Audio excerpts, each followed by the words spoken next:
But to share something too quickly, not only does it hurt your authority and potentially your reputation and someone's respect of you, generally you're going to regret putting it out there in that way where it was emotionally charged. 3, 2, 1.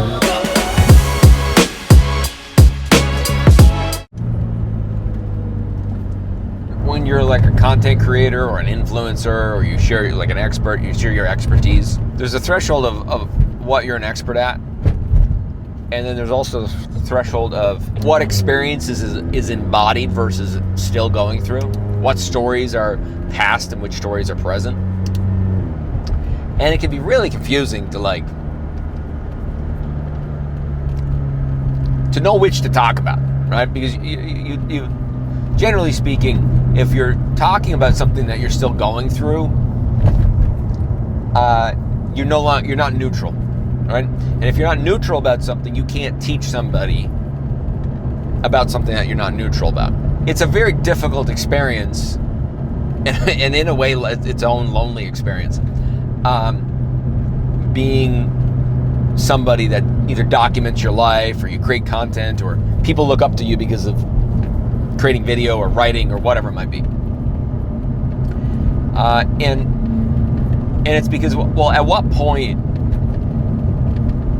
should I share certain things that I might experience, right?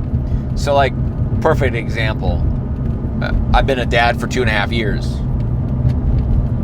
Am I qualified to talk about parenting? I mean, to the person who hasn't had a kid, probably, right?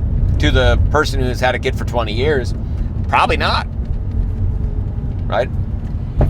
And so you're always going to find this pool to share things. In my experience,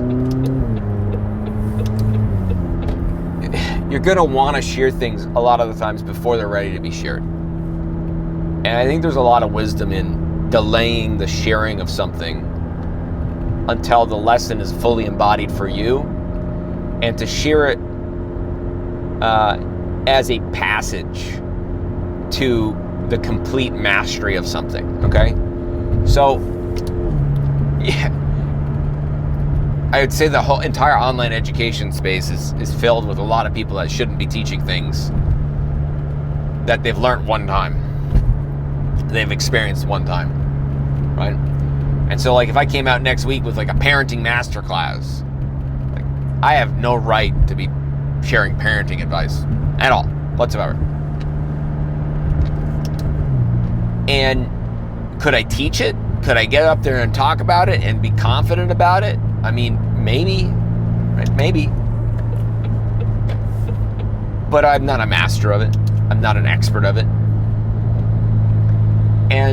And so I think there's a certain responsibility when you're creating content and when you're an influencer of anything, to have something fully or near fully embodied before you share that to everyone.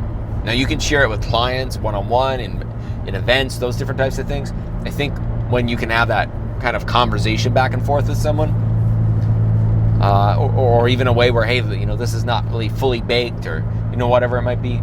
But to share something too quickly, not only does it hurt your authority and potentially your reputation and someone's respect of you,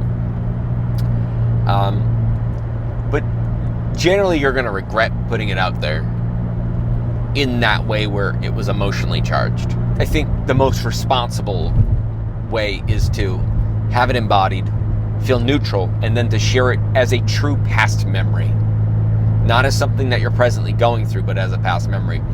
And that doesn't mean that you're living parallel lives, but I think a lot of the time when we just kind of blurt out what we're going through, and when it's not neutral,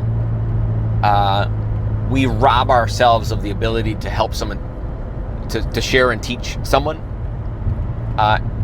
And what we're really actually doing is just simply trying to get validation for the experience we're going through, to get some love for what we're going through. And if that's the case, then that's okay. But that's not really why someone should be following you. That's not really, probably is not the best way to build a brand. Probably not the best way to be an authority is to do that. So, in my opinion, the best way to build a brand, best way to share, best way to be an authority, best way to be powerful is to share once it's embodied versus sharing when it's half-baked, still emotional, still going through the shit. Unless you just want to be an influencer and not make any money. And people just follow you because you're a hot mess. That's cool too. People make a lot of money doing that, but not for me.